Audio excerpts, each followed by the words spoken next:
감사합니다. 고맙습니다. 자, 호신쌤 특강에 와주신 걸 진심으로 감사드립니다. 제가 특강을 5개월에 한 번씩 해요. 그래서 왜냐하면 제 하나의 커리큘럼이 그 시리즈가 5개월 단위로 40강씩 진행을 하기 때문에 한 시리즈가 끝나면 이제 중간에 특강을 하나 넣고 다시 또 한 강의가 시작이 되고 또 5개월 후에 새로운 강의가 시작이 되고, 그래서 기초 튼튼반이 끝나고 이제 기초 심화반이 시작하는데 이제 그 사이에 저희가 이제 특강을 집어넣었습니다. 이 기초 튼튼반은 저는 사주를 아무것도 몰라요. 난 놓고 기억자도 모릅니다. 하시는 분들을 위한 강의고, 이제 이번에 시작을 하게 되는, 이제 다음 주에 시작을 하게 되는데, 이번에 시작하는 기초 심화반은 난 놓고 기억자는 알고요. 제가 디귿자까지는 외웠어요. 하시는 분들을 위한 강의예요. 그래서 근데 이제 사주가 기억, 니은, 디귿, 리을까지는 알았는데, 갑을병정, 무기경신, 임계까지는 알았는데, 이게 이제 8개가 딱 섞이면 그래서 어쩌라고 뭐 이제 이런 현상들이 나타나니까 이 기초 심화반에서는 지금까지 배운 기초 튼튼반에서 배운 것들, 또는 여러분들이 독학으로 또는 다른 선생님께, 또는 주전공은 이제 타로나 뭐 성명학이나 다른 쪽이신데 사주를 아무래도 겸해야 되겠기에 사주를 좀 더 심화해서 좀 배워보고 싶다 하시는 분들을 위한 강의예요. 근데 이제 그 중에는 저 난 놓고 기억 모르는데요 하시는 분들이 있어요. 이제 이분들은 이 기초 심화반을 만약에 참여를 하시게 된다면은 기초 심화반 진도 나가면서 같이 열심히 쫓아오시면 돼요. 같이 열심히 쫓아오시면 됩니다. 그 소설책 읽을 때 이 결말을 중간부터 읽다가 이게 도대체 스토리가 왜 이런 거야? 그러면 중간 읽으면서 앞에도 같이 읽고 뭐 이제 이렇게 해야겠죠. 진도는 좀 빠르게 나갈 수 있습니다. 자, 그러면 이제 본 강의를 시작을 할게요. 자, 오늘 특강의 주제는 사주를 보는 관점을 바꾸면 사주가 보인다 인 겁니다. 저도 초창기 명리산에서 헤매고 다닌 적이 있어서 내가 왜 헤맸을까? 그래서 이제 명리산에서 헤매고 다니다가 이러면 명리산에서 길을 안 잃고 올라갔다 내려갔다 자유롭구나. 그래서 제가 절벽에서도 떨어져 보고 함정에서도 빠져보고 나무에도 걸려보고 귀신한테도 잡혀가보고 뭐 아무튼 산에 가서 이런저런 고생들을 했어요. 뭐 저만 고생한 게 아니고 다들 명리산에 오르면은 다들 어디선가 함정에 빠지셔가지고 여기가 어딘게벼 하면서 고생들을 하십니다. 그래서 특히 이제 좀 안타까운 거는 함정에 걸렸으면은 얼른 그 골짜기에서 빠져나오셔야 되는데, 그래 내가 아직 공부가 부족해서 그래, 10년이고 20년이고 내가 고서를 읽고 내가 무슨 책을 보고 계속 강의를 들으면은 이 골짜기의 비밀문을 내가 찾을 거야 라고 생각을 하는데, 사실 저는 저도 그 골짜기에 몇 번 빠져봤는데 골짜기를 올라가 보고서야 알았어요. 아니 이 길이 아닌 게벼 하고 가면 되는데 왜 그 길에 빠져가지고 헤매고 있느냐 하는 거죠. 그래서 오늘 강의는 명리를 조금 독학으로 공부하셨거나 또는 다른 방식으로 공부하셨거나 또는 문화센터에서 공부를 하셨거나 또는 학교에서 공부를 하셨거나 책으로 공부를 하셨거나 이제 여러 가지 방법으로 공부를 하셨는데 도통 막히고 트이지가 않는다 하시는 분들을 위해서 제 경험을 곁들여서 이러면 막히더라 저러면 막히더라 여기서 빠지면 답이 없다 그러면 뒤로 돌아가야 된다. 자, 이런 발상의 전환, 관점의 전환에 대해서 좀 설명을 드리도록 하겠습니다.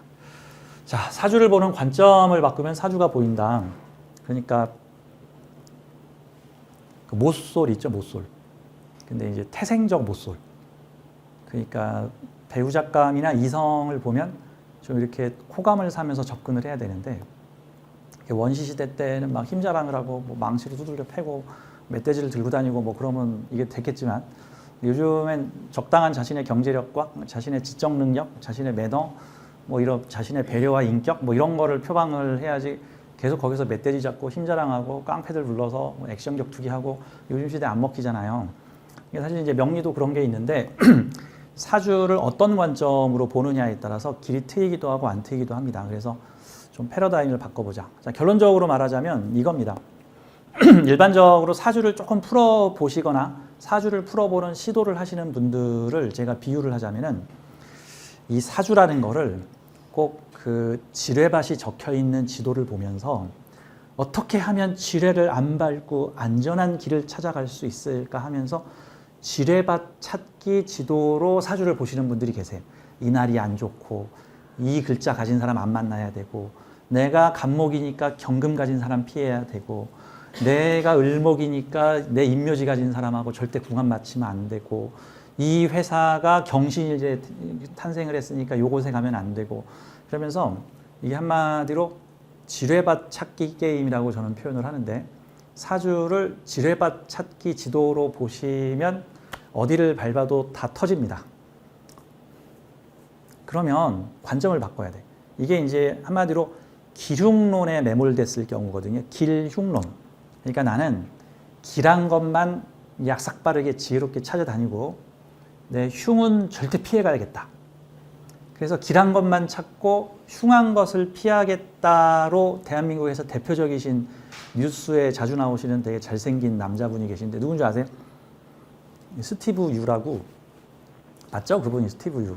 저기 그 우리 참 그 20대 때 잘 나가던 그 가수가 그만 그 국방부 홍보대사까지 했는데 길한 것은 찾았죠. 근데 군대 가라고 하니까 나 오케이 미국인. 나 미국 갈래. 나 이제 한국 국적 안 해. 그랬더니 그 국방부에서 본보기를 보여가지고 너 한국 오지 마. 지금부터 검은 머리 미국인 내 취급 안 할 거야. 그래서 지금 본보기로 좀 약간 좀 과잉된 것 같긴 한데 한국을 못 오고 있죠. 그게 뭐예요? 길한 것만 찾고 흉한 걸 피해가겠다. 이거 학교에 다니는 학생이 선생님이 과자 줄 때는 파티 할 때는 학교를 참여하고 내가 조금만 어려운 문제를 내거나 시험 보는 날에는 이렇게 도망을 가거나 회피를 하거나 또는 자기 취향적 그 과목 선택을 해가지고 이 과목은 내가 좀 잘하니까 수업에 참여하고 요 과목은 내가 이거 잘 못하니까 나 그 수업 안 할래. 그래서 얘는 길한 과목, 얘는 흉한 과목 해서 취흉피길 그게 지뢰밭 찾기예요. 길한 것은 취하고 그렇죠. 뭐 쓰면 뱉고 달면 삼키고. 근데 그러면 사주 8글자에 이제 그러면서 사람들이 고민에 빠지는 게 분명 이 사주 8글자에는 좋은 글자와 나쁜 글자가 섞여서 내가 좋은 글자인지 내가 나쁜 글자인지 찾아봐라 하고 마치 꼭 너먹고 게임을 하듯이 너의 목소리가 들려 아시죠? 한 일반인 10명 나와가지고 그 중에 노래 잘 부르는 사람과 못 부르는 사람 찾기 게임을 하잖아.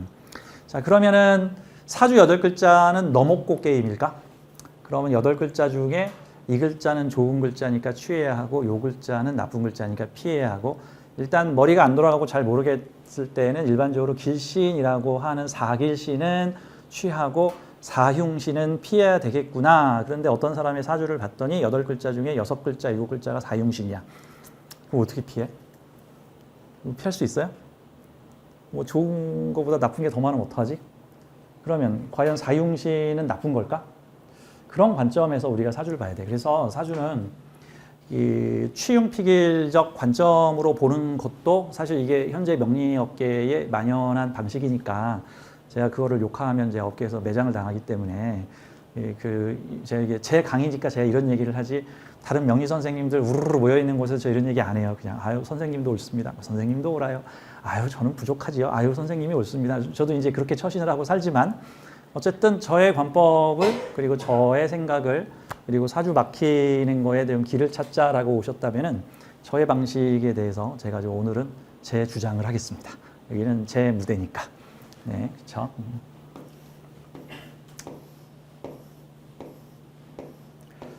자, 우선 첫째, 이 프랑스의 철학자 라캉 선생님이 그분이 유명한 말을 했죠. 인간은 타자의 욕망을 욕망한다라고 썼는데 그게 무슨 말이냐 하면 너가 욕망하고 있는 것, 너가 좋다고 생각하고 있는 것, 너가 추구하고 있는 것이 과연 너가 좋아서 하는 것인지 부모가 하라고 하니까 또는 친구가 가니까 그냥 텔레비전에서 좋아 보여서 뭐가 성공한 사람의 모델로 나오니까 그렇게 사는 게 잘 사는 것 같아서 추구를 하는 것인지 성찰을 해보라라는 내용이에요. 근데 열의 7, 8은 타인의 욕망을 욕망하고 있다. 그 타인은 부모, 사회, 환경, 사회 제도, 우리 언어의 틀, 뭐 이런 것에서 지금 나오는 거죠.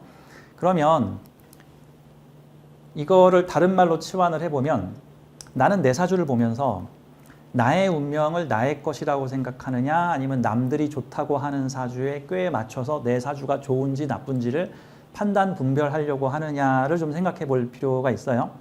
그렇죠?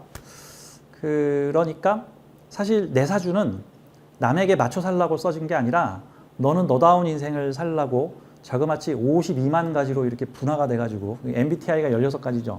사주는 52만 가지. 남자 여자 나누면 100만 가지라고. 100만 가지야. 100만 가지로 나눠 100만 가지의 다양한 삶을 살라고 써놨는데 아 쟤는 사주 좋은 것 같은데 내 사주는 왜 이러지? 이런단 말이죠.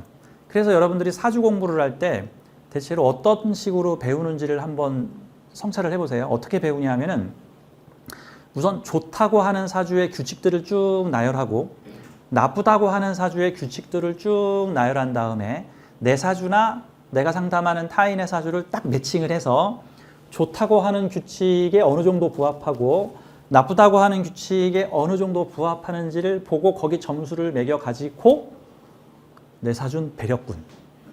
내 사준 적당히 좋군. 아, 뭐 요건 괜찮은 것 같은데 요 부분은 배렸군. 아, 한 90점은 나와야 되는데 고작 70점이군. 뭐 이런 등등의 이게 뭡니까? 남들이 욕망하는 거죠, 그게.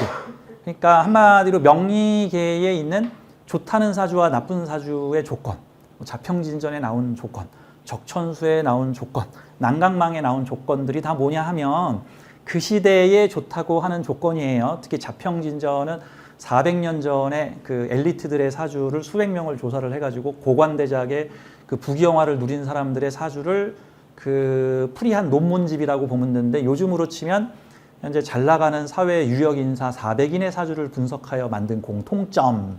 이래가지고 그게 자평진전이야. 그거를 이제 격국으로 나눠가지고 아 격을 잘 갖추니까 고관대작이 되더라. 그러면 여러분들은 내 사주를 사회 최고 엘리트의 사주, 재상, 정승, 대통령, 뭐 트럼프, 막 이런 사람, 일론 머스크 이런 사람들과 대비를 해서 내 사주가 그 사주에 비해 좀 못 미친 것 같다고 좌절하는 게 맞는 말이에요? 이거 좀 아니잖아. 그렇죠? 그러니까 각각의 책들이 주장하거나 선생님들이 주장하는 이상적인 사주는 본인이 이상적이라고 생각하는 거예요. 그리고 그 사회가, 그 시대가, 그 책을 쓴 사람이 여러 명의 집단지성이 모여 있는 거면은 그 집단지성의 평균적 수준이 좋다라고 생각하는 기준을 정해서 규칙을 만들어 놨단 말이죠. 그리고 그 좋다라고 하는 규칙은 또 심지어 사회가 변화하면 또 그 규칙도 변화해요. 규칙도. 이제 이슬람 사회에서는 한 부인을 한 5명 거느리는 게 좋은 거죠. 그렇죠. 근데 이제 또 자본주의 민주사회에서는 또 그런 짓을 하면 사회에서 매장이 되죠. 그렇잖아. 봉건주의 시대에는 왕족으로 태어나는 게 최고 장땡이죠. 민주사회에서는 왕족으로 태어나서 갑질하면 안 되죠. 그러니까 이 나의 사주를 타자가 욕망하는 운명으로 운명과 비교해서 내 사주가 좋은지 나쁜지를 분별하지 말고 이게 나의 운명에 대해서 알려주는 사주구나. 이런 관점으로 봐야 되는 거예요. 즉 사주는 지뢰밭찾기 게임이 아니라 이번 지구별 체험에서 내가 꼭 해보고 경험해보고 체험해봐야 할 8가지 미션 과제. 우리를 지구별 여행자라고 만약에 가정을 한다면은 지구별 체험에서 꼭 여행지에서 들려볼 8가지 체험 버킷리스트라고 봐야 되는 거죠.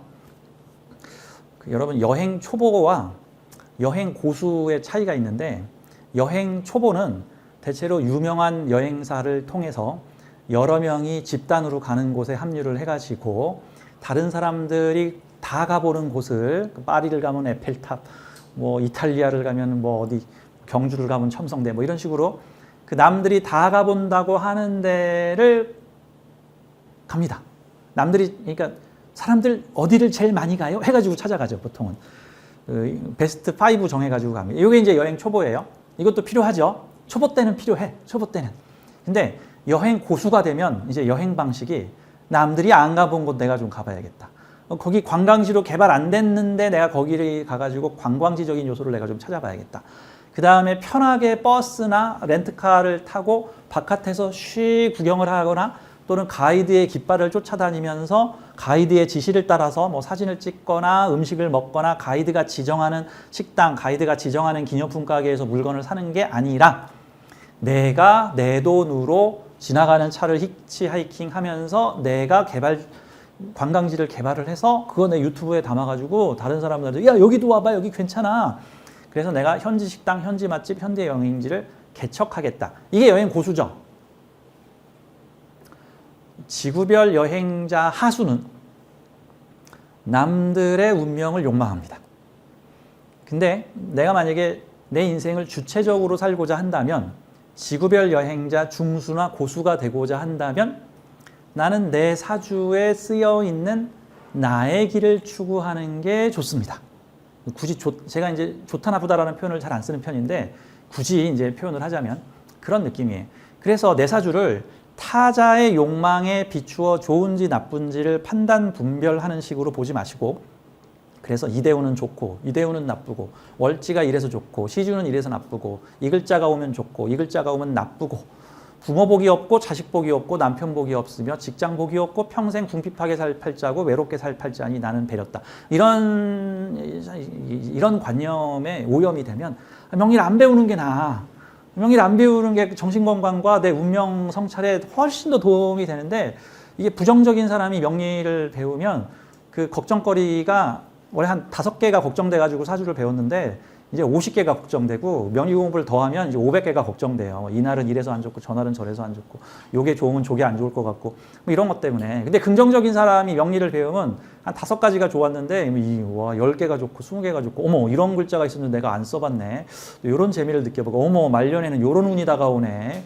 이때는 내가 한 번도 경험해보지 못한 원국에 없는 글자가 대운에 들어오네. 어머 내가 이런 환경을 살 수 있겠구나. 내가 겨울 사주인데 내가 60이 되면 여름이 되네. 어머, 그러면 나는 뭐 이게 북극에 살다가 지금 캘리포니아에 여행 간 거잖아. 아, 그러면 내가 북극에서는 꿈도 못 꾼 윈드서핑을 좀 타봐야겠다. 나도 비키니를 좀 입고 다녀봐야겠다. 해야지. 어머, 어떻게 옷을 훌딱 벗고 비키니를 입고 다닐 수가 있어? 얼어 죽지가 아니란 말이죠. 이제 그래서 나의 삶을 좀 진취적으로 개척을 해보자. 그런 관점입니다. 자, 그러면 하나하나 좀 설명을 드리죠. 오늘 제가 한 4시 반까지 할 건데 시간이 한 10분 더 지나더라도 양해를 해주세요. 자, 강의 핵심 메시지는 제가 3가지로 말씀을 드릴 겁니다. 첫째, 타자가 욕망하는 운명이 아닌 나의 운명을 살아본다. 내 사주를 통해서. 그래서 내 운명에 뭐라고 써 있는지 한번 써본다. 우리 이렇게 한번 가정을 한번 해보죠. 우리는 지구별 여행자인데 이 지구별의 체험 여행을 하러 왔는데 이 관광버스에 편하게 앉아서 여행을 하는 게 아니라 직접 어떤 존재가 되어보는 경험을 하기 위한 역할극 체험놀이에 왔어요. 그 미드에 보면은 가끔 그런 거 있습니다. 뭐 서부국 체험 테마파크 뭐 해가지고 정말로 안드로이드를 가지고 서부 시대를 만들어 놓은 다음에 거기 가가지고 정말 총 쏘면 사람 죽고 뭐 카우보이도 해보고 뭐 이런 뭐 3박 4일 테마파크 뭐 이런 것처럼 사실 우리가 그 어떤 지구별 테마파크에 왔는데 이 지구별 테마파크는 역할놀이를 할 수 있어. 그래서 지구별에 수천 가지의 캐릭터들이 있는데 여기서 나라를 고르고 인종을 고르고 집안을 고르고 부모를 고른 다음에 거기서 대충 어떤 삶을 살 것인지를 골라서 내가 역할극을 하고 있는데 우리가 드라마라든가 영화를 볼 때 보통은 주인공이나 또는 자신의 정서와 맞는 캐릭터에 감정이입을 해서 흥미진진하게 보죠. 근데 그 감정이입을 보통 한 5%나 10% 정도 한단 말이죠. 그래서 내가 못한 사랑을 여주인공이 하고 있고 내가 만나고 싶은 사람을 지금 저 드라마 속 여주인공이 만나고 있고 그걸 보고 대리만족을 하고 있는 거잖아요. 그게 감정이입을 5% 10% 정도 했기 때문에요. 저도 하루에 한 끼나 1.5끼를 먹다 보니까 가끔 배고프면 대신 먹어주는 사람 방송을 보거든요. 그게 먹방이잖아. 찌양밥. 뭐 세상에 그 배에 어떻게 이만큼 들어가? 그걸 보면서 내가 걔 빙의를 해가지고 대리만족을 하는 거죠. 마찬가지죠. 자, 그러면 5% 10% 감정이입해서 체험하는 거와 100% 체험하는 거 어느 게 더 재밌어? 동기감흥 잘 되는 사람은 200% 경험해요. 지금 여러분들이 그러고 계신 거예요, 지금. 그런 테마파크가 어디 있어요? 여기야, 지금 여기. 지금 우리 그 체험 테마파크에 왔는데 너무 철저하게 우리를 쇠뇌시켜서 지금 체험 테마파크에 왔기 때문에 나는 원래 외계인인데 지구별에 지금 여행 왔는데 지금 지구별에서 지금 내가 아이를 셋 낳고 남편 도망간 가련한 여인의 체험을 내가 지금 하고 있는 중인데, 그래서 우리 지구인들의 지구에서만 겪을 수 있는 이 비련의 여주인공의 삶의 고락을 느껴보면서 결국 승리하여 내 삶을 내가 살고 내가 아이 셋을 훌륭하게 키웠다라는 경험을 해보겠다고 내가 스스로 선택하고 쓴 인생 대본에 지금 주인공이 돼서 살고 있는 건데, 저는 가끔 이런 비유를 해요. 사주가 뭐냐 하면은요, 가끔 영화 중에 이런 영화 있는데 주인공이 기억상실증이 걸려, 또는 기억력이 하루밖에 없든가 뭐 한 10분, 20분밖에 기억을 못해. 그게 메멘토였나 영화가?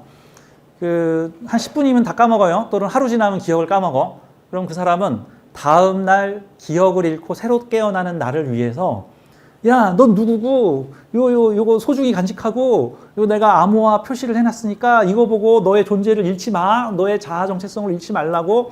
그러면 다음날 깨어나가지고, 나는 누구, 여긴 어디? 근데 옆에 뭐지? 왜 안경이 있고, 뭐가 있고, 글씨가 써 있고, 전화번호가 써 있네? 그럼 또 전화번호를 걸어가지고, 여보세요, 거기 누굽니까? 그럼 어떤 사람이 나타나? 너 깨어났냐? 내가 어제까지의 너의 상황을 알려줄게. 뭐 이런 거 있죠? 그게 사주예요. 뭐 하나 더 덧붙이면 만다라예요. 만다라 명상 하시는 분들 있죠? 만다라는 특징이, 오늘 제가 만다라 얘기도 할 건데, 이 만다라의 특징은, 만다라라는 그림은 되게 기하학적 프랙탈 도형인데 중앙의 원을 향해서 일정한 패턴으로 커지거나 중앙으로 모이는 패턴인데, 그 패턴을 부분으로 보면은 서로 다른 문양들이 있어. 완전히 서로 다른 문양들이. 근데 그걸 넓게 보면 걔네들이 일정하게 패턴화돼서 반복되고 있어. 그래서 서로 다른 개성들이 중심을 향해서 일정한 패턴을 이루면서, 그래서 개성적 문양들이 서로 자기 멋대로 생긴 문양들이 모여서 전체의 조화와 패턴을 이루고 있어. 그게 우주 설계도거든요.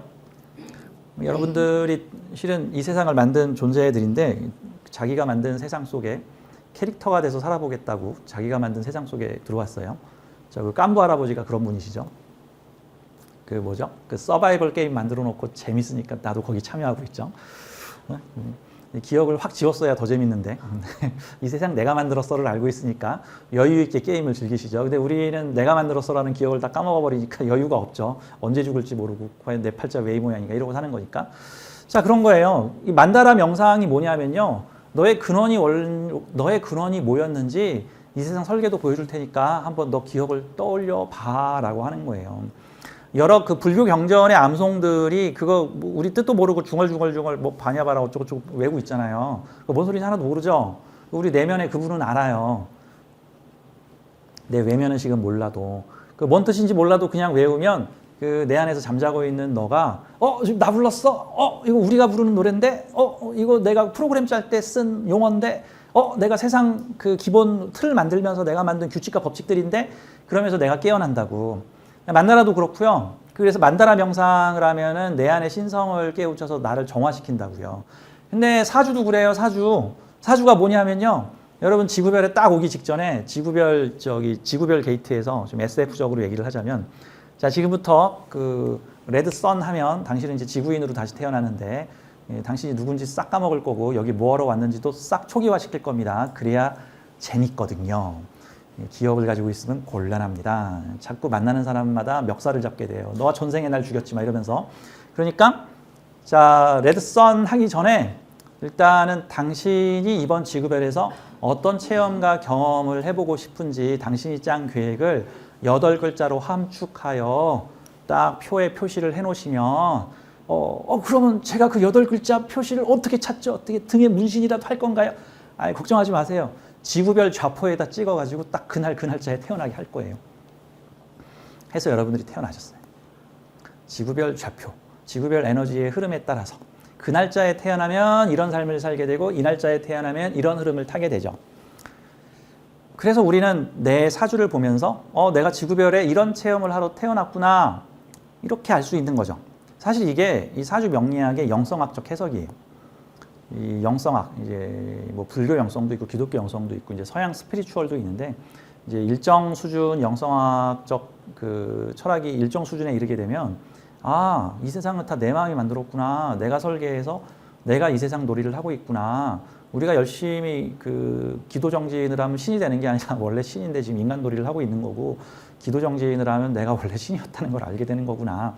이게 이제 그 영성학적 측면에서 우리가 세상에 와서 희노애락을 겪고 가는 거에 대한 내용이죠. 근데 우리의 의식은 되게 다층 구조로 되어 있어요. 상위 좀 하이 레벨의 상위 의식과 중위 레벨과 하이 레벨 정도가 있죠. 근데 이 상위에서 하위까지 한 100단계 정도 있다고 만약에 가정을 해봐요. 뭐 100단계인지 1000단계인지 10,000단계인지 있겠지만 또 옆으로도 퍼져 있고 위로도 퍼져 있는데, 근데 나의 자아의식이 이제 몇 단계에 있느냐를 좀 봐야 돼. 자아의식이 나를 나라고 생각하는 나의 현재 의식이거든요. 그러면 저기 맨 바닥이 1층이고 맨 꼭대기가 100층이라고 가정을 해봐요. 그러면 현재 내 자아의식이 한 20 몇 층 정도에 있다고 생각해봐. 이거는 꼭 20층, 100층 빌딩이 있는데, 100층짜리 빌딩이 있는데 내가 20층에서 창문으로 세상을 보고 있는 것과 같은 거예요. 그러면 세상이 한 이만큼 보이죠. 의식이 30층으로 올라가면 같은 장면을 보긴 보는데 30층에서 봐. 좀 더 넓게 포괄적으로 전체 상황 판단을 하면서 보게 됩니다. 1층에서 보면 딱 저 사람 눈높이까지만 보이고, 뭐 담벼락 같은 걸로 하나 가리면 그 다음 안 보여. 그러니까 앞에 한 50m 정도밖에 안 보여요. 저 1층, 1, 2층에서 보면. 20층에서 보면 한 200m까지 보이고, 한 30층이나 40층에서 보면은 저 1km 밖도 보여요. 물론 그때 만원경도 좀 필요하겠지만. 그러니까 우리의 의식 층위에 따라서 세상을 바라보고 분석하는 방식이 다른데, 근데 1, 2층에서 본 세상은 잘못된 세상이고, 20층, 30층에서 본 세상은 옳은 세상이고, 60층, 70층에서 본 세상은 더 옳은 세상일까는 아니에요. 이거는 마치 초등학생이 세상을 인지하는 모습과 중고등학생이 세상을 바라보고 상황을 인지하는 모습과 대학생이 인지하는 모습과 나이 30 정도 먹은 분이 인지하는 모습과 나이 70 정도 되신 분이 세상을 바라보는 거에 대한 느낌과 평가가 다른 거와 다른 거죠. 왜? 우리의 인식의 층위는 변하기 때문에, 자, 이 세상은 사실 좋거나 나쁜 게 아닌데 이 세상을 좋거나 나쁘다라고 느끼는 우리의 인식의 층위에 따라서 같은 사건도 좋게 느껴지거나 다르게 느껴질 수 있어요.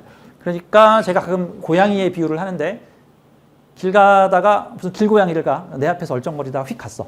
좀 때가 좀 꼬질꼬질한 길고양이가 내 앞에서 얼쩡거리다 휙 갔어. 그걸 보고 어떤 사람은 어머, 이렇게 예쁜 삼색이 고양이가 있네. 어떻게 너 추루는 먹었니?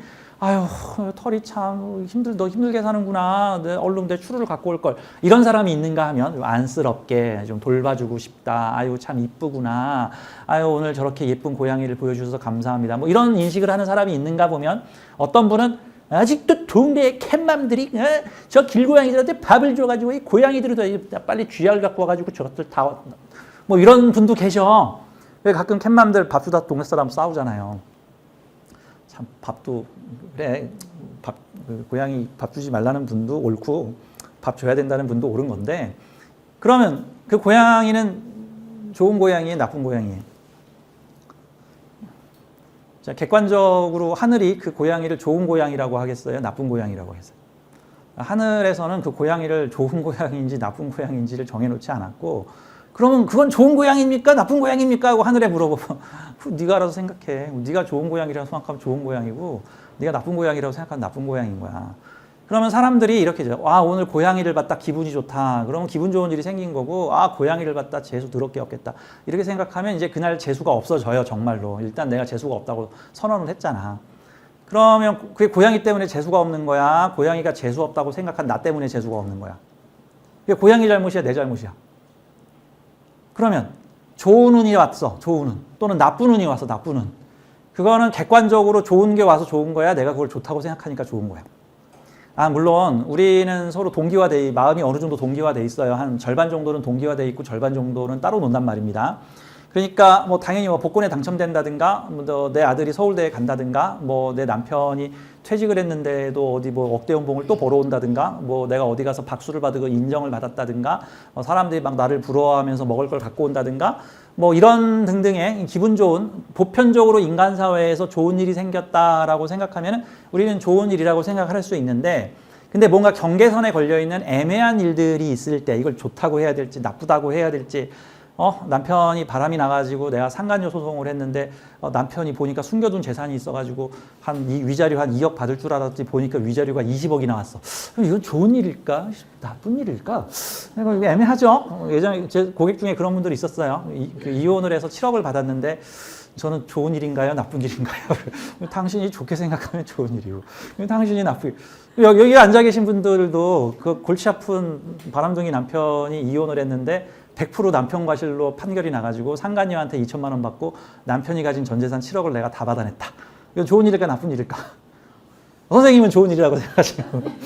근데 또 어떤 분은 나쁜 일일 수도 있잖아. 저는 이혼녀예요. 뭐 이럴 수도 있잖아. 이제 뭐 이왕이면 남편이 나한테 충성하면서 어디서 7억이 뚝딱 생기면 더 좋았겠지만 뭐 그런 형태니까. 그러니까 결국 사주를 보고 좋아요, 나빠요. 이 사주는 좋은 사주예요. 이 사주는 나쁜 사주예요.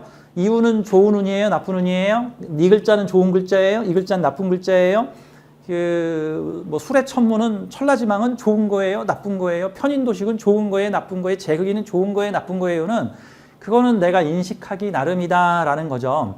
근데 타자의 욕망을 욕망한다라고 했을 때 사실 대중적으로 사람들이 좋아하는 용어는 이거를 명쾌하게 이분법으로 좋다 나쁘다로 딱 구분을 해서 골치 아프게 우리한테 주관식 내지 마시고 그냥 이거는 나쁜 거고 이거는 좋은 거라고 명쾌하게 딱 선언을 해주시면 내가 그걸로 명리 배워가지고 나 좀 명리 좀 편하게 먹고 살게. 그래서 내 컴퓨터에 입력해가지고 아예 컴퓨터가 사주 보게 만들어 버릴 거야.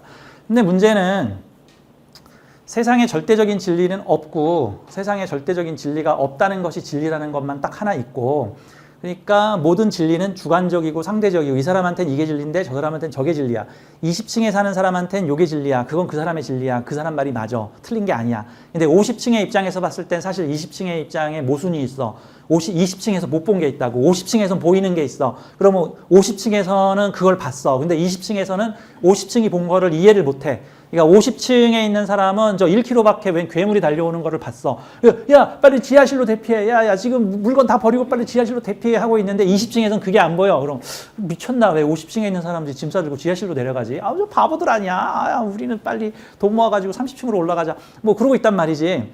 그러니까 사실 우리가 어떤 의식의 층위에서 세상을 바라보느냐에 따라서 좋고 나쁜 것이 모두 달라지기 때문에 사주를 통해서 좋다 나쁘다를 찾으려고 하지 말고 이 사주의 메시지를 읽어야 돼요. 왜냐하면 사주의 메시지를 읽지 못하면은 그냥 그게 뭐라고 써 있는지 잘 모르겠으니까 그냥 좋다 나쁘다라고 얘기를 할 수밖에 없죠.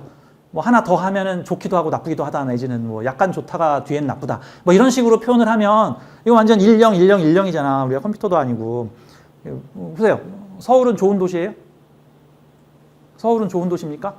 누군가한테는 좋은 도시고 누군가한테는 싫은 도시고 누군가한테는 애증의 도시고 누군가한테는 미운 도시고 누군가한테는 욕망의 도시고 누군가한테는 환락의 도시고 누군가한테는 옛 추억이 있는 도시고 누군가한테는 끔찍한 도시겠죠. 근데 그것도 계속 변하죠. 10대 때에는 좋은 도시였는데 20대 때는 지옥의 도시가 됐고 30대에는 고통의 도시였으며 40대에는 또 다시 희망의 도시로 변할 수 있겠지. 그러면 그게 서울이 계속 변한 거야? 내 생각이 변한 거잖아. 내 인식이 변한 거잖아. 내 인식이. 여러분들이 나이 40이나 50 돼가지고 10대 시절을 한번 회상을 해봐. 그러면 10대 시절로 돌아가면 열의 7, 8은 그때가 좋았다. 그때로 다시 돌아간다면 내 시험 꼴찌 하는 한이 있더라도 다시 한번 놀러 가고 싶고 당구장에 가고 싶다. 뭐 이런 생각이 들 거 아니에요? 근데 10대 때는 막상 시험 꼴찌 해가지고 엄마한테 선생님한테 혼나서 너무 괴롭고 정말 난 죽고 싶고 난 왜 이렇게 괴로운 고등학생을 보내야 되는가 그러고 있는데 나중에 나이 40대 50대가 돼가지고 고등학생 때를 생각해 보니까 그때가 좋았지. 그때 땡치고 가출할 때 며칠 더 있다 집에 들어올 걸. 왜 내가 그때 일찍 집에 가서 항복을 해서 뭐 이런 생각도 들 거 아니에요. 이게 뭐야? 지금 인식이 바뀐 거죠. 상황이 바뀐 게 아닌데 과거가 바뀐 게 아닌데 인식이 바뀐 거야. 자, 그래서 사주도 그러한 절대적 좋다 나쁘다의 규칙으로 보지 말라라는 거예요. 그럼 뭘로 봐야 돼요? 메시지로 봐야 돼. 메시지로. 자, 사주는 영혼의 미션 계획서다. 지뢰밭 안내지도가 아니다. 이거 피해가야지. 요거 피해가야지. 요거 조심해야지. 제가 이거저거 피해가야지 조심해야지라는 식으로 사주를 배우시는 분을 보면 뭐라고 표현을 하냐면은 이게 딱 그거예요. 저기 지뢰를 잔뜩 등에 짊어지고 이게 지뢰를 뿌리고 다니면서 지뢰를 앞에 뿌리고 다니면서 지뢰를 피해 다녀. 피해야 돼. 이날은 집에 나가면 안 돼. 요 날은 무슨 일주야. 뭐 나오면 안 돼. 며칠은 피하겠지. 근데 그렇게 지뢰를 한 100개 좀 뿌려봐. 그럼 이제 피해져요? 수시로 밟겠지 이제. 그러면 그 전에 안 일어나던 사건이 납니다. 내가 설정한 나의 우주에 온갖 금기사항들이 생기기 시작을 하면서 그 금기사항을 막 피해가려고 막 했는데 그러다 다 그러면 정말 작동합니다. 그 금기사항이 목이 2개 있는 남자를 만나면 큰일이 난다라고 자기의 우주에 금기사항을 걸어놨는데 소개팅을 했는데 마음에 드는데 목이 2개야. 이제 결혼을 해야 돼, 사귀어야 돼, 말아야 돼. 이게 지금 그 남자 잘못이에요. 나의 우주에 이상한 금기사항을 만들어. 본인 잘못이에요. 본인 잘못이에요. 아니, 왜 목이 2개 있으면 나쁜 놈이다라고 왜 설정을 해? 목이 2개 있으면 귀인이다라고 설정을 하지. 이게 그 나쁜 거 피해가려고 사주를 배우면요. 일단은 그 최악을 피할 수 있는데 보통 차악을 선택해요. 최악을 피하고 차악을 선택하는 거야. 꼴찌에서 2등 하는 거죠, 이제. 원래 죽을 뻔 했는데 반신불수 정도로 그쳤다. 이런 거지. 아니, 왜 그렇게 살아? 행복해야지. 그리고 행복한 규칙을 만들어 놓으세요. 길에서 고양이 보면 그날 재수 있다. 갑목이 2개 있는 사람 만나면 그날 재수 있다. 갑목이 3개면 대박이다. 이런 식으로 규칙을 만드세요. 손 없는 날에 이사하면 좋은가요? 맞아. 그렇게 생각하면 손 없는 날에 이사해야 돼. 근데 문제는 손 없는 날이 1년에 몇 번 없잖아. 그러면 1년에 이사할 수 있는 날이 몇 번 없는데 왜 그런 규칙을 만들어? 손 없는 날 빼고 다 좋다라고 그냥 규칙을 만드세요. 그러면 1년에 며칠 빼고 다 이사할 수 있잖아. 그러니까 결국 나의 우주에 내가 규칙을 스스로 설정을 해놓고 그 규칙을 선포한 다음에 그 규칙에 따라 내 삶을 조율하는 형태인데 그러면 똥이나 지뢰를 뿌리고 다니면서 피해 다녀야 돼? 아니면 돈이나 꽃을 뿌리고 다니면서 아무데나 막 밟고 다녀야 돼?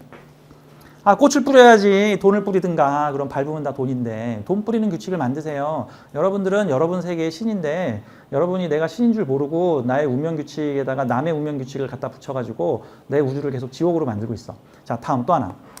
이런 관점으로 볼게요. 아니, 제가 제 운명을 만들었고 설계를 했다고 치면 난 이런 운명 절대 안 만들었어요. 내가 미쳤지 돌았지. 내가 왜 이런 삶을 설계를 했습니까? 정주영 아들로 태어나지 삼성가에 태어나든지 태어났더니 서울대에 딱 입학을 하든지 금수저로 내가 태어나지. 금수저가 누구예요? 그 유명 여행사에 돈 많이 주고 여행하시는 분들이에요.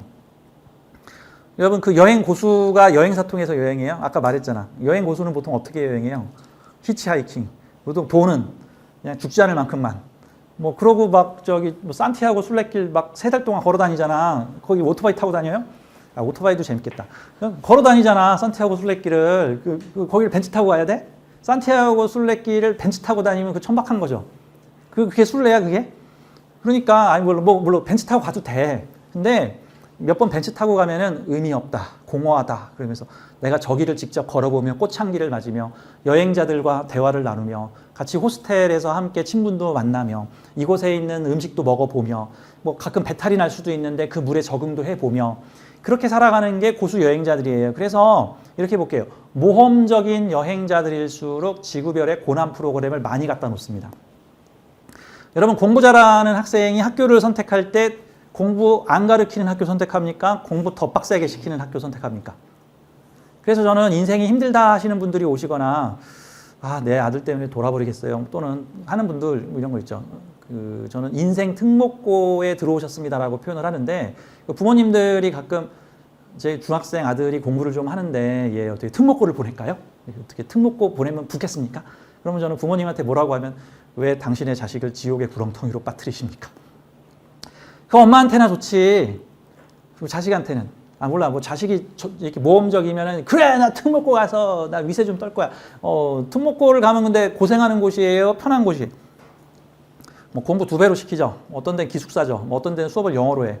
알아듣지도 못해. 중학교 때는 좀 날렸는데, 고등학교 특목고를 갔더니 내 점수가 중간이야. 아무리 발악을 해도 저 날고 기는 애들한테 이길 수가 없어.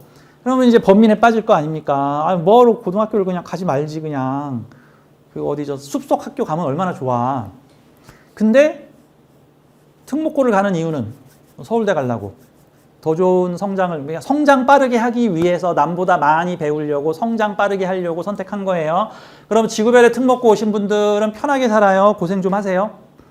왜 이런 일은 나한테만 생깁니까? 하시는 거죠. 그러면 내가 전생에 죄를 져서 그런 거예요? 내가 이번 생에 성장에 욕심이 많아서 그런 거예요? 성장에 욕심이 많아서, 물론 이제 속의 내면에서는 지금 거부하고 있을까? 나 왜 이런 선택을, 제가 그럴 리가 없습니다. 제가 다시 태어난다면 이 귀공자로 태어나겠습니다. 이런 건데, 아무튼 근데 여러분들의 삶이 고난스럽다면 그건 역시도 여러분들이 삶의 재미를 만들기 위한 겁니다. 저는 가끔 드라마나 영화를 보면서 주인공을 그렇게 괴롭히는 드라마를 보고 있으면은 아 진짜 작가 너무하네 진짜. 저 히트작을 만들려고 저 지금 주인공을 개고생시키고 꼭 로맨스 드라마의 남녀 주인공이 만날라 그러면 헤어지고 만날라 그러면 헤어지고 만날라 그러면 오해하고 만날라 그러면 나쁜 놈 나타나고 아, 저렇게 해야 돼? 그래서 근데 문제는 있죠. 관객들이 외면을 해야지 얼른 드라마가 끝나고 관객들이 계속 그 아침마다 그 드라마 보고 있으면은 안 끝나 드라마가. 그럼 주인공이 평생 못 만나. 보세요. 저기 뭡니까? 그 유명한 킬러 영화 있죠. 제가 좋아하는 그 매트릭스의 주인공 아저씨가 킬러로 나오는 그 영화보다 존 윅. 그 존 윅 아저씨의 스토리가 빨리 킬러 은퇴하시는 거죠. 그래서 자꾸 한 명만 더 죽여달라 그래가지고 지금 은퇴를 못 하시고 계시는데 원래 1편에서 끝났어야 되는데 사람들이 열광을 하니까 또 사람 죽여라. 지금 아마 5편, 6편, 7편, 내가 보기 10편까지 찍을 것 같아. 그거 끝날라면 그럼 그 드라마의 내용이 뭐예요, 지금? 주인공이 고생 산전수전 죽을 고비를 넘겨가면서 살아가는 분투기. 그 킬러에서 벗어나기 위한 분투기잖아. 작가가 나쁜 놈이죠. 그 영화 보고 재밌다 하시는 분도 다 나쁜 놈이야. 자, 그러면 내가 현실에서 지금 그 상황이야. 지금 뭔가 어떤 가난에서 또는 고통에서 벗어나려고 그냥 고난을 하고 있는데 계속 내 인생이 안 끝나고 있으면은 지금 여러분들을 쳐다보고 있는 관객들과 여러분들의 인생 작가가 지금 여러분들 얘 히트 쳤다. 더 고생시켜야겠다. 야, 더 오래 살게 해서 더 고생 좀 시켜야겠다.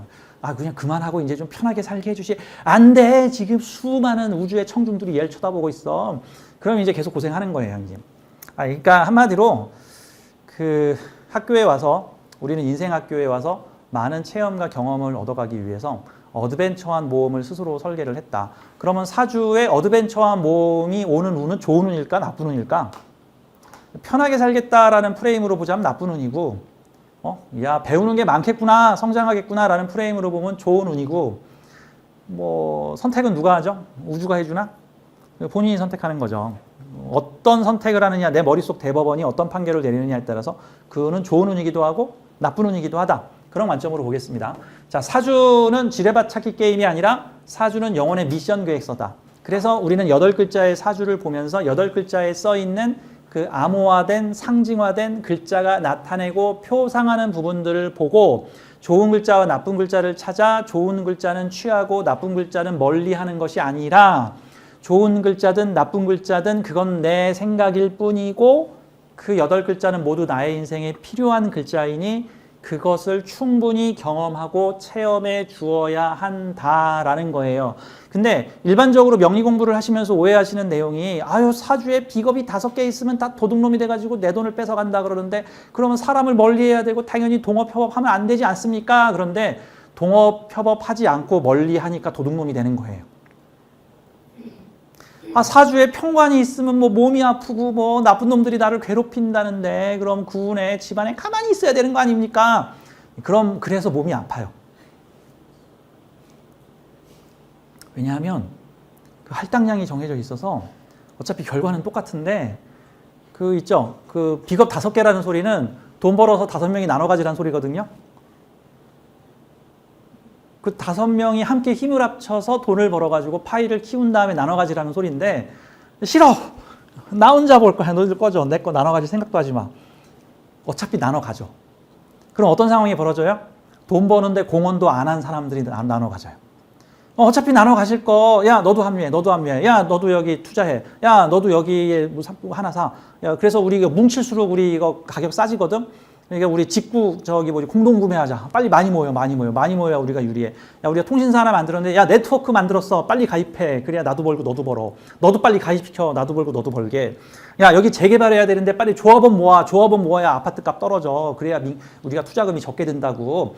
이런 형태로 많이 모일수록 유리한 형태로 가서 파이를 이만큼 키워서 서로 이익을 낼 수 있게끔 만들어야 되는 형태, 이런 게 이제 비겁다잖아. 군겁쟁제 사주의 형태인데 사주에 비경겁제가 있으면 내 돈을 뺏어가니까 도망을 가야겠구나. 그러면 결국 가져가요.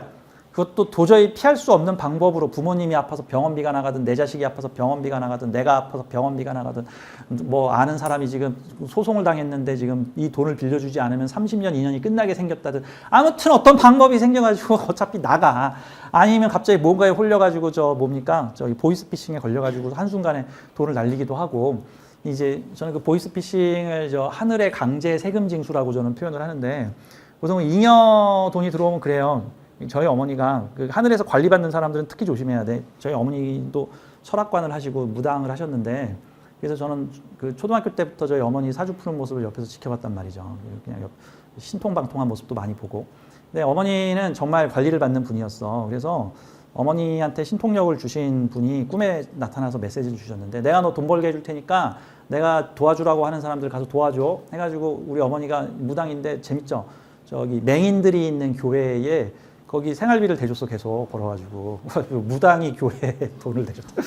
맹인들 그 목사님만 한쪽 눈 있고 나머지 신도 다 맹인이야. 한 20명이 사는 공동체인데 이제 그 일을 한 10년 하시다가 이제 어머니도 이제 안 해. 귀찮아. 이제 나도 집도 좀 사야 되고 뭐도 좀 해야겠다. 그래서 이제 어머니가 이제 내가 다 가실 거야 이제 한 거죠.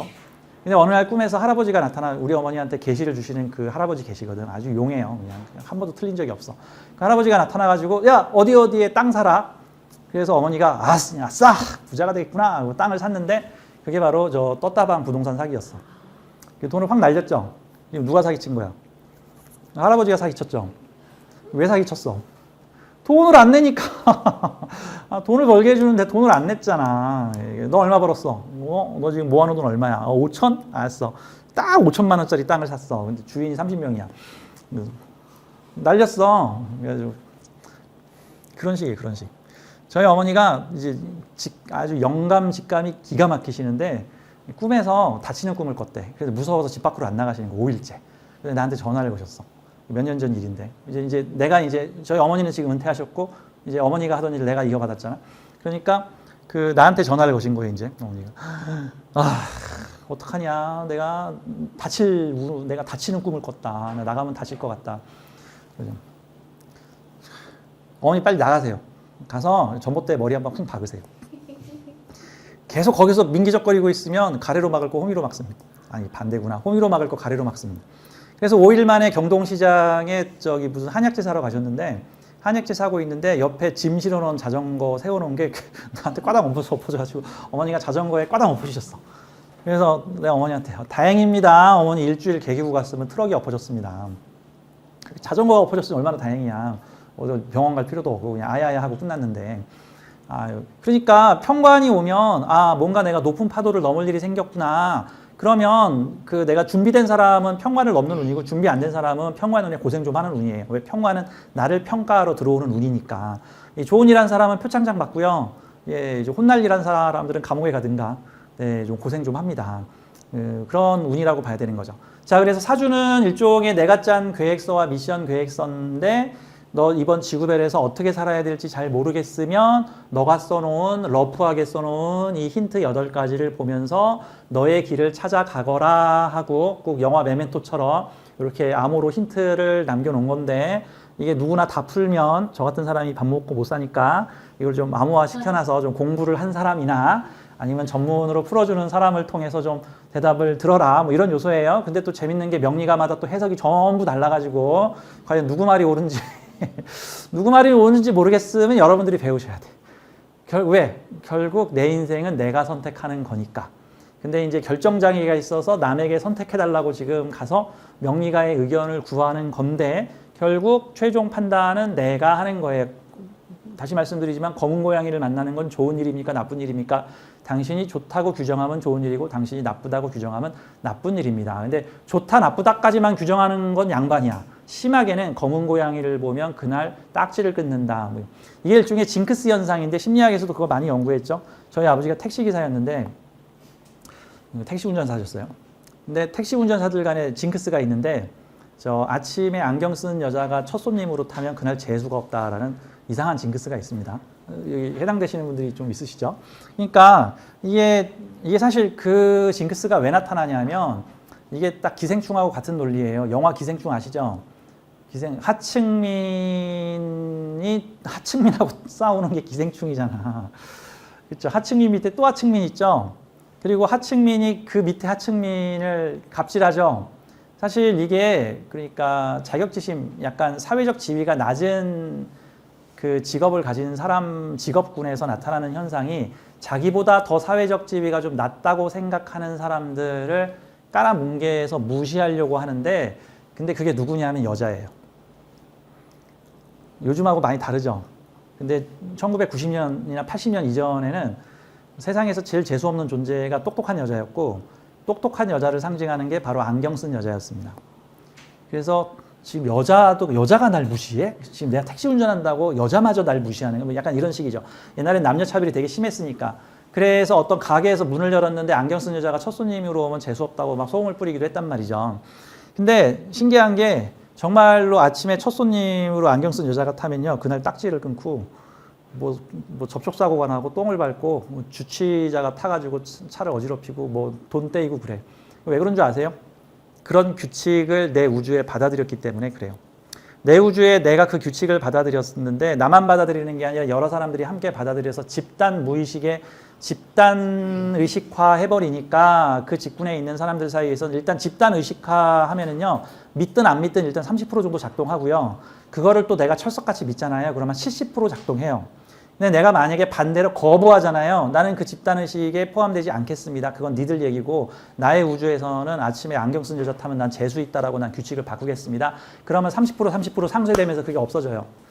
제가 얼마 전에 올린 그 유튜브에도 그 삼재에 대해서 얘기할 때 이거 집단 무의식의 힘이다라고 했죠. 삼재를 대중의 한 3분의 1 정도가 믿으면 일단 30%의 힘을 가지고 있어요. 안 믿는 사람한테도 삼재작용이 나타나요. 어버버하면 당하죠. 근데 무슨 삼재? 나는 삼재 운이 더 좋아. 난 삼재에 힐링하고 쉴 거야. 그러면 그게 상쇄돼요. 그럼 삼재작용 안 나타나요. 결국 내 우주에 무엇을 선포하느냐에 따라서 나타나는 현상이라고 볼 수가 있는 거죠. 근데 이 사주명리학도 일종의 관념 조종 장치를 가지고 있어서 이게 미래를 맞추는 효과를 가지고 있는 게 아니라 미래를 유도하는, 미래를 바꾸는, 미래를 고치는 효과를 가지고 있어요. 어떻게 고쳐요? 내가 사주를 부정적으로 인식해서 내 미래에 10년 후에 나 망하겠구나. 10년 후에 천라지방인데 나 교도소 가겠구나. 그러면 교도소 가요. 특히 사주로 건강 보시는 분들 주의하세요. 진술충 걸리거나 충미충 걸리면 위장장애, 뭐 수가 많으면 비뇨기 장애, 수화상쟁이면 정신병, 금목상쟁이면 피부병의 척추장애, 뭐 이러죠. 네, 그거 철석같이 믿으면 그 현상이 일어날 확률이 대폭 높아져요. 그리고 또 그게 맞으면 역시 내 불길한 예감은 틀리지가 않아. 그러면 학습 효과가 생겨가지고요. 다음에 두 번째, 세 번째, 네 번째 것도 다 맞아요, 이제. 이러면 이제 악순환에 빠져요. 내 우주에 뿌린 불길한 규칙이, 내가 선포한 규칙이. 근데 이 사주명리를 공부해 보시면 아시겠지만 이론이 하나만 있는 게 아니고요. 누구 말 들으면 이때 죽는다 그러고, 누구 말 들으면 이때 부자 된다 그러고, 누구 말 들으면 이때 건강하다 그러고, 누구 말 들으면 이때 사망한다 그러고, 어떤 심한 명리가 만나면 너 대신 자식이 잘못될 거다 뭐 그러고, 이제 그런 저주의 말을 듣거나 희망의 말을 들으면 이제 내 안에서 이제 싸우는 거예요. 저주의 씨앗이 자라고 희망의 씨앗이 자라는데 누가 이겨요? 힘센 놈이. 근데 어떻게 해야 힘세요?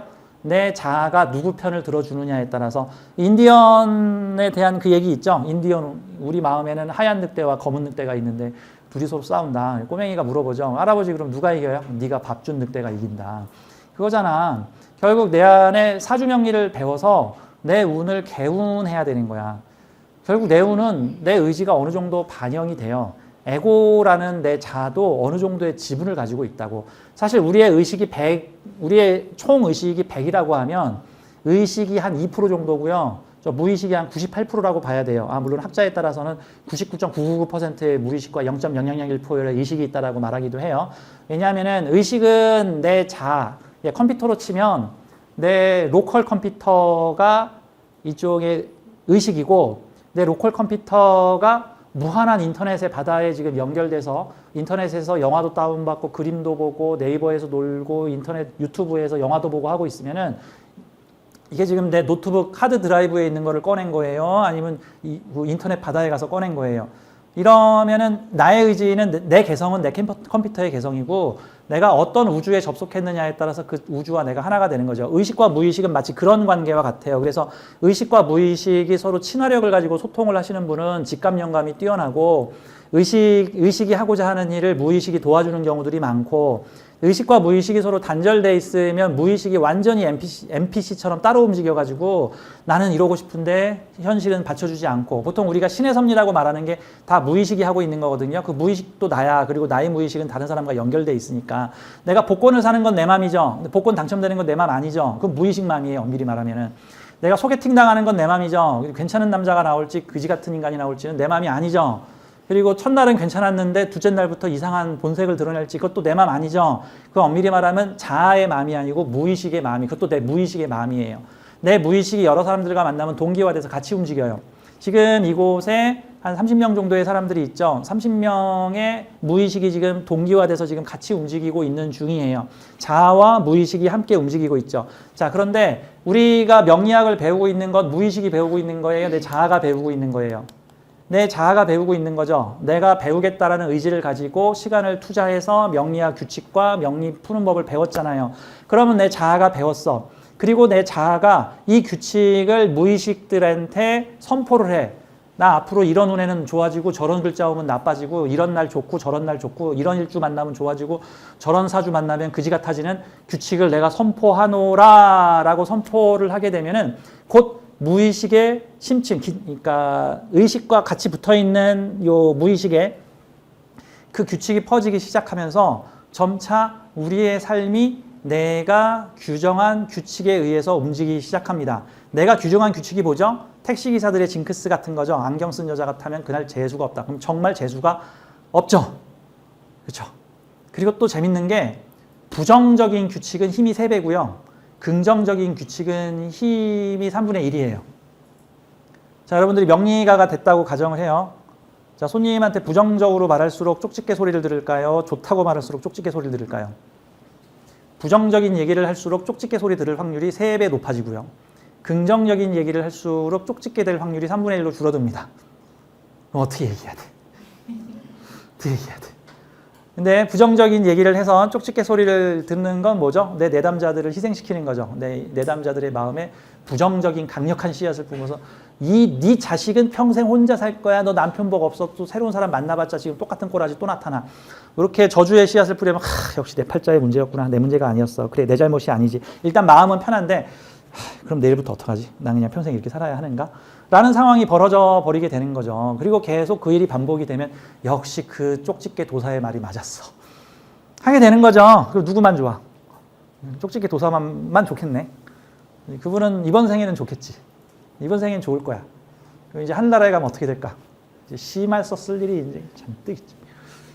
제 잘못이 아닙니다. 저는 그냥 사주를 봐줬을 뿐이에요.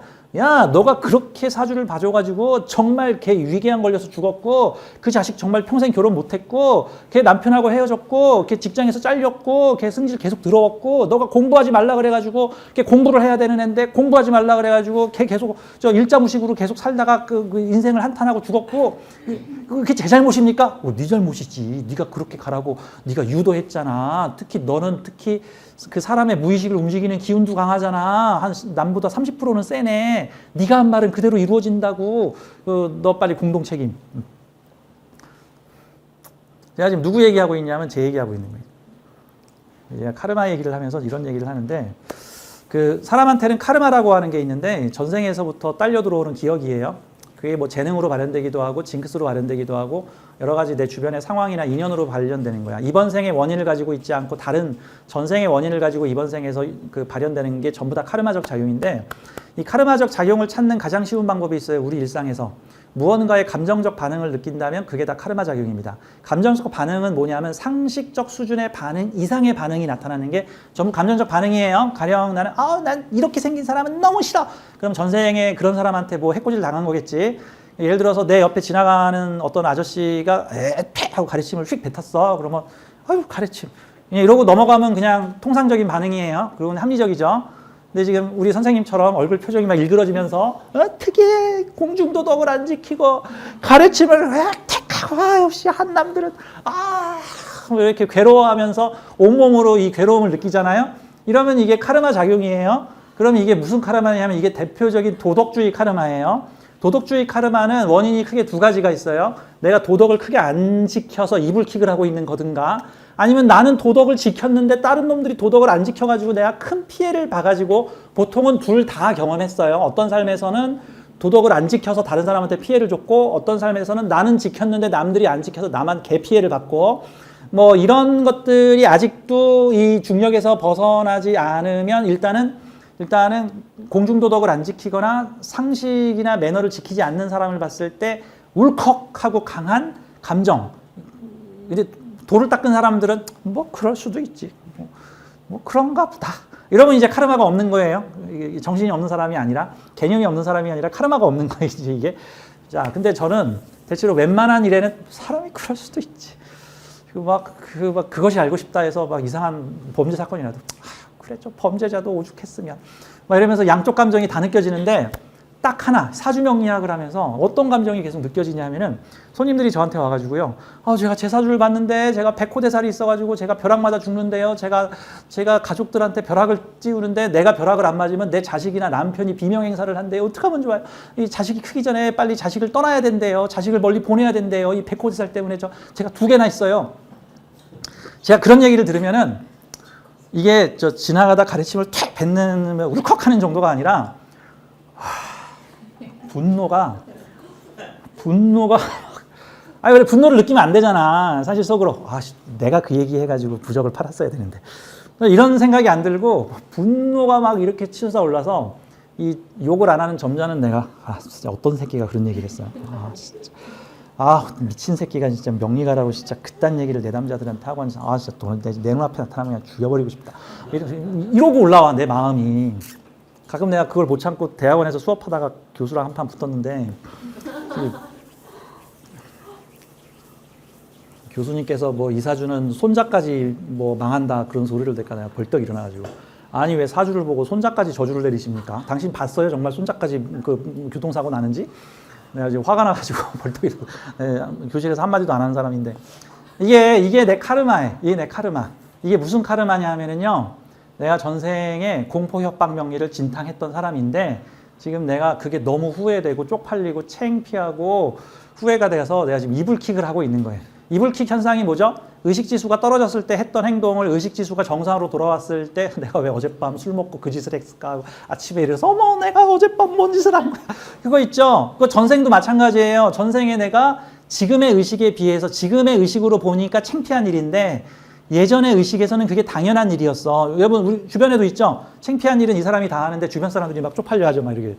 그게 이제 의식 차이가 나서, 그 쪽팔린 일을 하는 사람은 그게 쪽팔리지 않은 거야, 그게 당연한 거야, 왜 사람들이 날 몰라주지 하고 있는 거야. 근데 주변 사람들은 쟤 어떡하려고 저런 짓을 하고 내가 쪽팔려, 이거 이런 거야. 이제 이게 의식 지수가 높으면 공감이 있고, 의식 지수가 낮으면 그 사람 공감이 안 돼요. 그런 거죠. 그러니까 이 호신쌤이 사주 명리를 가르치거나 사주 명리 상담을 할 때 좀 약간 예민하게 반응하면서 가르치는 게, 사주를 가지고 공포협박 명리하지 마라. 그 나의 우주에다가 그 지뢰를 뿌리는 그 금칙, 하여튼 그런 거 있죠. 뭐 지키면 본전, 조금이라도 실수하면 무조건 손해. 그런 규칙을 왜 만들어? 지키면 플러스 알파, 안 지켜도 본전, 뭐 이런 규칙을 깔아야지, 그렇죠? 꽃길을 깔아야지 왜 지뢰를 깔고 똥을 깔고 왜 똥을 피해 다녀 왜? 그러니까 사실 이 사주는 우리 이렇게 살아라라는 체험 계획서를 만든 건데, 또 아주 고맙게도 아주 러프한 자유도를 가지고 있어요. 딱 이렇게 좁게 집어놓은 게 아니라 되게 러프한, 그냥 그 카테고리 안에 있기만 하면 돼. 그냥 그거를 내가 선택 안 하면 그냥 우주가 선택해 주거든요. 그러면 이왕이면 그 카테고리 군에 있는 것 중에 좋은 거 내가 선택해서 하면 돼. 근데 그거 안 하고 피해 다니잖아요. 그럼 우주에서 마음에 안 드는 거 하나 탁 집어다가 여기다 준다고. 그 무슨 느낌이야? 식당 가가지고 저 알아서 주세요 하는 거하고 그 요거 주세요 하는 거죠. 칼융 선생님이 유명한 얘기를 했는데, 무의식을 의식화하지 않으면 그게 네 운명이 된다라는 거예요. 근데 사실 지금 우리가 사주 공부하는 게 딱 칼융 선생님이 말한 무의식을 의식화하고 있는 거거든요. 뭐냐면 이렇게 보죠. 우리 현실에서 벌어지는 모든 사건들은 크게 의식이 관장하는 거와 무의식이 관장하는 게 있어요. 내 안에 무의식이 관장하는 일들은 보통은 내가 어찌할 수 없는 일들이고요. 의식이 관장하고 있는 일은, 내 자아가 관장하는 일은 내가 어찌할 수 있는 일이에요. 뭐 내일 출장을 가볼까? 물건을 요거를 사볼까? 누구한테 연락이 왔는데 한번 답변을 보내볼까? 복권을 살까? 어느 회사에 한번 입사 지원을 해볼까? 자, 이건 내 맘인데 입사 지원서를 넣었는데 합격할지 말지는 내 맘이 아니잖아. 그 회사 맘이잖아. 누군가한테 러브레터를 보냈는데 뭐 사귀시다라는 답변이 올지 말지는 내 뜻이 아니잖아. 누군가한테 잘해줬는데 그 사람이 나한테 감사하다고 할지 말지는 내 뜻이 아니잖아. 그거 무의식 맘이에요. 무의식 맘. 우리 내 뜻대로 안 되는 걸 보면서 우리는 이게 운명이구나라고 얘기를 하잖아요. 그게 무의식이 의식화가 안 돼서 나타나는 현상이에요. 자, 무의식이 의식화된다는 거는 마치 이런 거예요. 카메라 사용법 잘 모르는 사람들을 위해서 자동 카메라를 만들었는데 버튼이 한 개밖에 없어서 그냥 전원 켜고 버튼 누르면 찍히고 그냥 안 누르면 안 찍힙니다. 딱 이 기능밖에 없어. 아, 그러면 저기 초점 해상도 뭐 흑백 칼라 설정 그런 거 어떻게 해요? 그건 자동으로. 내 뜻대로요? 아니, 카메라 맘대로. 카메라 맘대로. 이거 자유도가 없는 카메라죠? 근데 내가 카메라 사용법을 좀 익혔어. 그래서 노출 막 찍는 법, 막 편집하는 법들을 좀 익혔어. 그랬더니 갑자기 내 카메라에 버튼들이 생기기 시작하는 거야.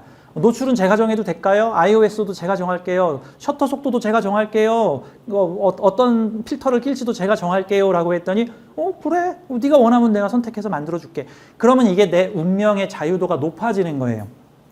내 운명의 자유도가 높아지는 거야. 무의식의 의식화가 이루어지는 거예요. 무의식에서 담당하고 있던 자동 설정 기능이 의식에서 수동 설정이 가능하도록 내 영역으로 끌어당긴 건데 이게 비단 사주 공부만 해서 그런 게 아니라 이 세상의 다양한 경험과 체험을 통해서 무의식이 의식화돼요. 마치 이렇게 한번 생각을 해보죠. 내가 영화 오타쿠인데 우리 집 창고에 그 영화 필름이 10,000개가 있어. 그래서 내가 하루에 한 편씩 봐가지고 뭐 대충 한 300편 정도를 봤어. 그래서 0.3%의 영화를 섭렵했어. 그러면 그 영화에 대해서는 한 0.4%만 내 자유도가 있는 거고 99.7%는 내 자유도가 없어. 근데 내가 열심히 이 영화도 꺼내보고 그랜드 캐년 영화도 꺼내보고 군대 가는 영화도 꺼내보고 전쟁 영화, 사랑의 아픔 뭐 이런 것들을 꺼내서 내가 그 영화를 몸소 체험을 했더니 내가 나에게 준비된 무의식의 영역의 3% 또는 5% 또는 10% 또는 20% 정도가 무의식의 영역에 있던 게 의식의 영역으로 옮겨온 거예요. 이게 여행을 통해서 사람과의 만남을 통해서 도서관에서 책을 읽음을 통해서 안 가본 나이트를 가본다거나 안 가본 어떤 레저 스포츠를 해본다거나 안 겪어본 일을 겪어봄으로 통해서 이런 것들은 계속해서 무의식의 영역이 의식의 영역으로 들어오게 됩니다. 그러면은 일종의 우리의 운명의 자유도가 좀 높아지는 거죠. 이거를 사주에 비유를 하자면은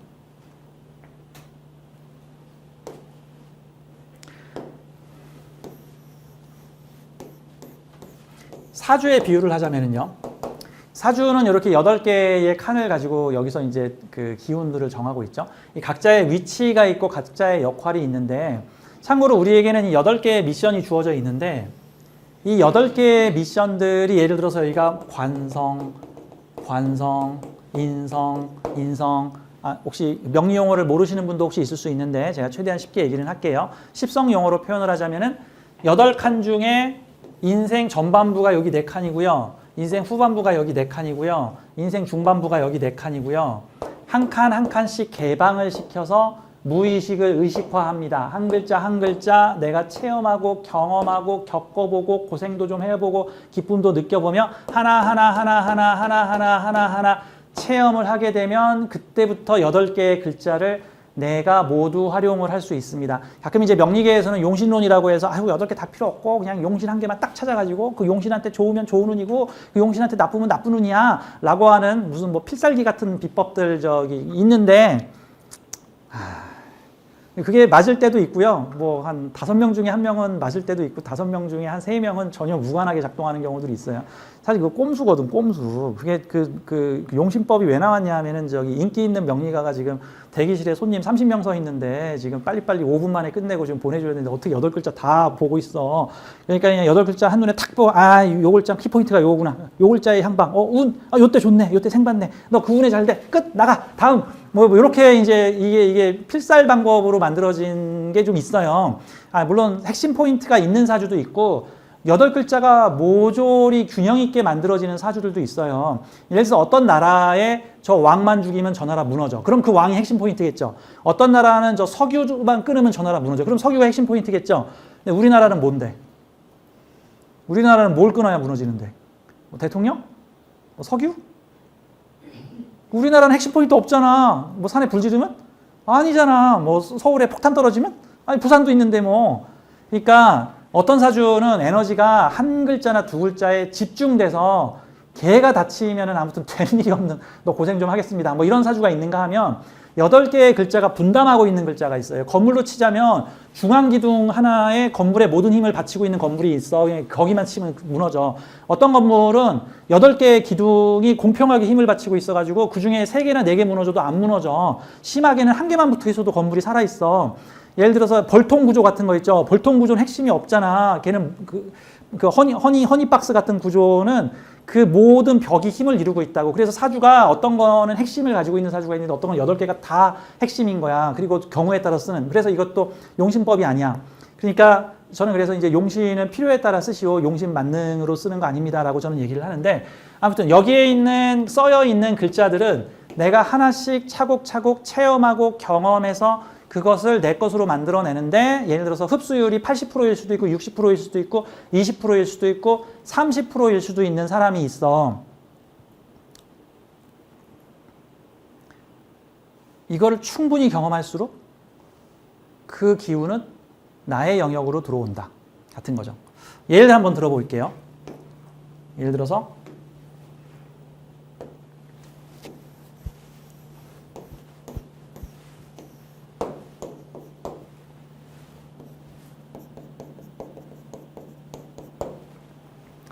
자, 어떤 손님 중에 이런 사주가 있었어요. 그 사주는 핵심 포인트가 있는 사주인데, 월지 편인에서 관성이 올라오고 관성이 재성을과 합을 하고 있으며 시주에도 인성이 있고 여기에도 재물이 있고 여기도 편인이 있는 사주가 있는데, 지금 이 사주는 어디가 킬링 포인트냐 하면은 인성에서 올라온 관성, 그 관성과 합을 한 재성, 또다시 인성이 내 옆으로 와 있고 그 인성이 또 내 위로 올라와 있고 그 인성이 밑에 돈줄을 잡고 있어. 이거 지금 누가 다 하고 있는 거예요, 지금? 인성이 다 하고 있는 거야. 그러면 보세요. 관이면은 직장 조직이죠. 그것도 인성의 유무, 인성을 내 것으로 만들었느냐 아니면 그냥 운명의 신한테 맡겼느냐인 거야. 이런 걸 보고 일종의 능동적 활용을 했느냐 수동적 활용을 했느냐인 건데, 인성을 수동적으로 활용하면은 그냥 누가 주겠지 하고 그냥 대충 사는 거고, 뭐 대체로 인성은 최소 생계를 보장합니다. 월지 인성격이면 최소 생계를 보장해요. 그래서 복지사회에 태어난 거랑 약간 비슷해. 그렇죠. 생활보호 대상자도 어떻게 보면 사회적 보장을 받지만 부자는 안 되잖아. 자, 그렇죠. 그럼 이게 내가 인성을 얼마나 내 것으로 만들었느냐에 따라서 그 인성 쌓음만큼 직장 조직과 사회적 명예가 들어오고, 돈은 관하고 연결되어 있기 때문에 내가 어떤 직장에 들어가느냐에 따라서 재물의 크기가 달라지는 거고, 이게 인생 전반부 미션이면서 이 사회에서 쓰고 있는 인성을 완전히 내 것으로 체득을 해서 끄집어 올려 활용을 해야 나이 먹어서 중장년에 내 돈을 벌 수 있다라고 인생 미션 설계도에 써 있는 사주인데, 이분이 고등학교만 나왔어. 지금 이분이 지금 나이가 58세인가 59세신데, 일단은 직장을 갔는데 직장이 1, 2년에서 2, 3년 주기로 계속 바뀌시고, 그러다 40대에는 한동안 백수로 지내시고, 결혼을 하고 싶었지만 결혼 못 하셨고, 인물은 좋으신데, 외모는 학자 같으신데, 아유, 그러면 편인을 2개나 올린 편인격인데 그럼 학자가 돼야지. 근데 나이 50대서 이렇게 살면 안 되겠다 해서 구급공무원 시험을 보셔가지고 나이 50 넘어서 구급공무원이 되셔서 현재 구급공무원으로 지금 한 4, 5년 계시는데, 이제 몇 년 있으면 퇴직을 하셔야 되니까 저한테 저 뭘 해야 퇴직 이후에 먹고 살 수가 있습니까? 라고 물어보길래 딱 이사주는 요거 봐야 돼. 공부 어디까지 하셨습니까? 왜요? 당신이 공부한 만큼 그게 상응하는 직장 조직, 그거에 상응하는 여자나 재물, 그거에 상응하는 지식 정보 학식, 그 지식 정보에 상응하는 내 말년의 내 일거리. 근데 당신이 요 정도 했으면 딱 그 레벨에서, 이 정도 했으면 그 레벨에서, 이 정도 했으면 이 레벨인 거죠. 그러면 이사주는 반드시 인성을 내 것으로 만들어야 돼. 즉 편인을 적극적 활용을 해야 된다는 거죠. 수동적 활용이 아니라 적극적 활용. 그러면 수동적 활용은 대충 그 적당한 삶의 안주해서 사는 거고, 수동적 활용은 그런 거죠. 적극적 활용은 뭐 하는 거죠? 학원 다니고 공부하고 자격증 좀 두세 개 좀 따놓고 이왕이면 좀 학교도 좀 가고, 저 학교 끝났다고 20살에 공부 끝내지 말고 계속 이런 교육원도 좀 가고 이런 평생교육센터도 좀 가고 좀 온라인 수업도 좀 하고 집에서 좀 챗도 좀 보고 좀 서재에서 사진도 좀 찍고, 그다음에 무슨 좀 인성 가진 사람들하고 지식 정보도 좀 교환을 하고, 그리고 저 취미로 좀 주식 공부도 좀 하고 그래야 되잖아. 그럼 지금이라도 어떻게 해야 돼요? 지금이라도 공부해야지. 이사주가 말년에 자격 올려서 돈 벌다라고 돼 있으면 이게 뭐냐면 말년에 자격 사업이고요. 자격 인증 사업이에요. 자격 인증 사업들이 무슨 평가사, 뭐 무슨 감정 평가, 무슨 소방 안전 기술 관리사, 뭐 이런 거 하는 형태들이죠. 그러면 보통 이런 사주는 자격을 올리면 그 자격에 의해서 재물 시장이 어느 정도 보장되는 일인데, 내가 어느 정도 레벨의 자격을 올렸느냐에 따라서 돈의 레벨이 그걸로 같이 갑니다.